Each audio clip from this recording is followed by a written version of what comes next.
Hi everyone, Sheila here with another one of my weekly updates. Hope you've all been having as good a week as possible in these circumstances.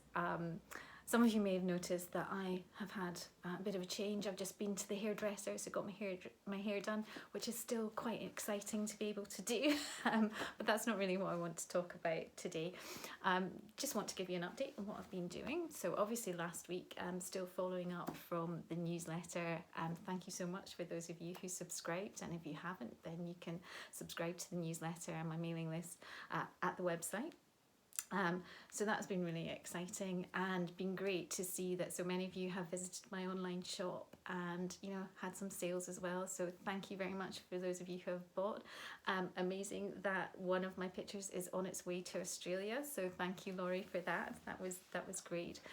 But this week what I've been doing, I think I've been reflecting quite a lot as well. And in one of my social media feeds, I got a reminder of something that I had been doing 4 years ago. And 4 years ago this week, I was in London. I had a lovely day in London. And one of the things I did is I went to the Georgia O'Keeffe retrospective at Tate Modern. Now, she's one of my favourite artists. I really enjoyed the exhibition. I was just thinking it's really sad I actually haven't been to London at all this year, but hopefully that will change. But I really love her work, her use of colour, and she's had quite an influence on my work. And I love particularly her landscapes, and particularly the red hills, so things like that. And the way she went back to that landscape and saw different things every time she went. And I just have this image in my head of her, being such a strong woman and driving into the desert in New Mexico with quite a battered old truck and staying there for, hours and hours, days and days. Obviously, I couldn't do that much as I would like to. I think my skin's a bit too pale to be in the desert sunshine for 5 minutes, never mind 5 hours.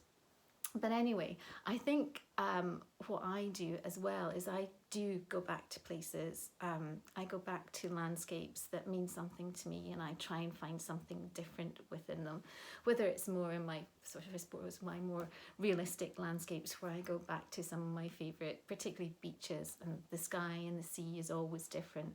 But more recently, in the work I've been doing along the canal, I've been trying to, I suppose, find my own visual language in the patterns and the colours and the textures and repetition of them to represent different feelings, seasons, and I suppose just my whole attitude to what is happening just now as well.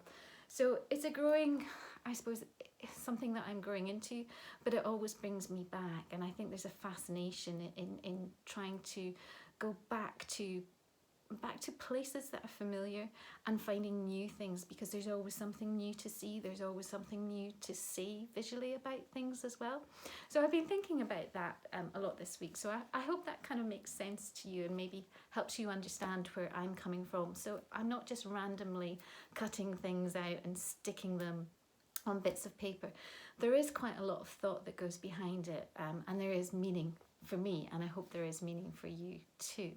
So that's just a little bit about what I've been thinking about this week. So as ever, if you have any thoughts or if there's anything you'd like me to share with you, then please do let me know in comments, or send me a message on Instagram or on Facebook or whatever. I love to talk to people about my work, and I hope you all have a lovely weekend.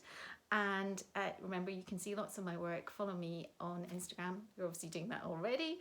But go over to the website, howsheilaseesit.co.uk. And stay safe, and I'll speak to you next week. Bye.